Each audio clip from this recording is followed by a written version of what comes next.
ఒకప్పుడు గంటలు గంటలు ప్రార్థన చేసి ఇంకా తృప్తి లేదన్నట్టు ఉండేది. ఇప్పుడు చాలా కుటుంబ ప్రార్థనలో జరిగే విషయం అని చెప్తాను. డాడీ మీరు ప్రార్థన చేయండి. ఎందుకు? మమ్మీ చేస్తే చాలా పేర్లు చెప్పుద్ది, చాలా పొడుగుంటుంది మమ్మీ ప్రార్థన, అంతసేపు నేను మోకరించలేదు. డాడీ అయితే బుల్లెట్ పాయింట్లు ఉంటాయి, టకటకా అయిపోతుంది. మమ్మీ అయితే అలా కాదు. పెద్ద బాబు వాడికి సహాయం చే అని ప్రార్థన చేయదు మమ్మీ. ప్రభా పెద్ద బాబు సంగతి నీకు తెలుసు అని వాడి పుట్టుక దగ్గరికి వెళ్తుంది. వాడికి జబ్బు వచ్చినప్పుడు దేవుడు ఏం చేశాడో కూడా చెప్పుద్ది.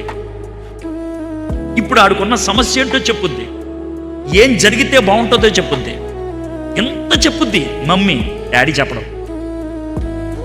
అంటే దేవుడితో నీకు రిలేషన్ లేనప్పుడు దేవుణ్ణి ఎంజాయ్ చేయలేవు, దేవుణ్ణి రికగ్నైజ్ చేయలేవు.